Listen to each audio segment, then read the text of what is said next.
Hello everyone, I am so happy that you're here and welcome to lesson number 26 of A Course in Miracles. My attack thoughts are attacking my invulnerability. It is surely obvious that if you can be attacked, you are not invulnerable. You see attack as a real threat. That is because you believe that you can really attack. And what would have effects through you must also have effects on you. It is this law that will ultimately save you, but you are misusing it now. You must therefore learn how it can be used for your own best interest, rather than against them. Because your attack thoughts will be projected, you will fear attack. And if you fear attack, you must believe that you are not invulnerable. Attack thoughts, therefore, make you vulnerable in your own mind, which is where the attack thoughts are. Attack thoughts and invulnerability cannot be accepted together. They contradict each other. The idea for today introduces the thought that you always attack yourself first. If attack thoughts must entail the belief that you are vulnerable, their effect is to weaken you in your own eyes. Thus, they have attacked your perception of yourself. And because you believe in them, you can no longer believe in yourself. A false image of yourself has come to take the place of what you are. Practice with today's idea will help you understand that vulnerability or invulnerability is the result of your own thoughts. Nothing except your thoughts can attack you. Nothing except your thoughts can make you think you are vulnerable. And nothing except your thoughts can prove to you this is not so.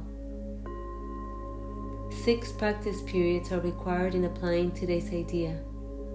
A full 2 minutes should be attempted for each of them, although the time may be reduced to a minute if the discomfort is too great. Do not reduce it further. The practice periods should begin with repeating the idea for today, then closing your eyes and reviewing the unresolved question whose outcomes are causing you concern.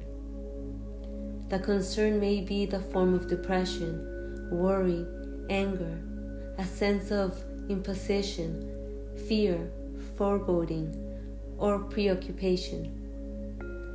Any problem as yet unsettled that tends to reoccur in your thoughts during the day is a suitable subject. You will not be able to use very many for any one practice period, because a longer time than usual should be spent with each one. Today's idea should be applied as follows. First, name the situation. I am concerned about blank. Then go over every possible outcome that has occurred to you in that connection and which has caused you concern, referring to each one quite specifically, saying, I am afraid blank will happen. If you are doing the exercises properly, you should have some 5 or 6 distressing possibilities available for each situation you use, and quite possibly more. It is much more helpful to cover a few situations thoroughly than to touch on a larger one. As the idea of anticipated outcomes for each situation continues, you will probably find some of them, especially those that occur to you towards the end, less acceptable to you. Try, however, to treat them all alike to whatever extent you can. After you have named each outcome of which you are afraid, tell yourself, that thought is an attack upon myself. Conclude each practice period by repeating today's idea to yourself once more. Okay, that is lesson number 26 of A Course in Miracles.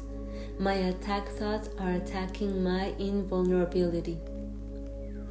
Yeah, and the reason why attack thoughts attack your invulnerability is because you always attack yourself first when you limit yourself to be a vulnerable mortal body.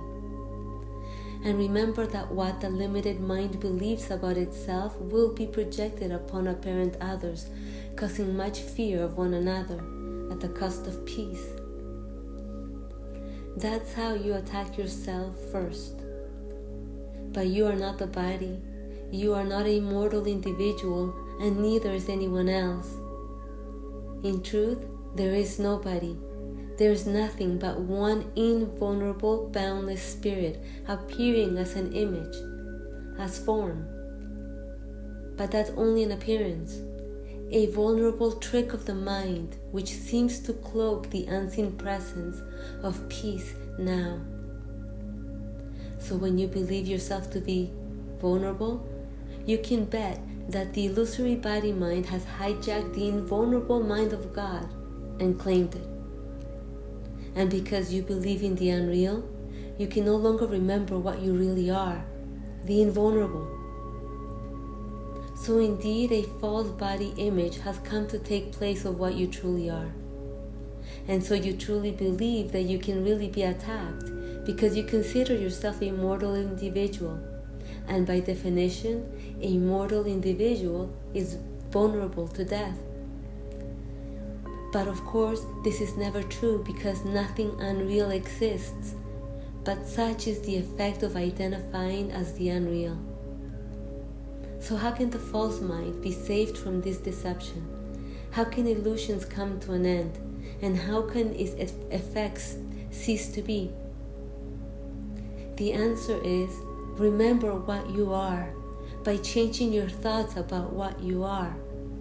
Recognize that nothing except your thoughts can make you believe you are vulnerable, and that nothing except changing your thoughts about what you are can prove that you are indeed invulnerable. Only this recognition is your best interest if you want to realize your invulnerable eternal nature. I hope you enjoy practicing lesson number 26. Please let me know if you have any questions in the comments, and see you tomorrow for lesson number 27. Have a wonderful day. Bye.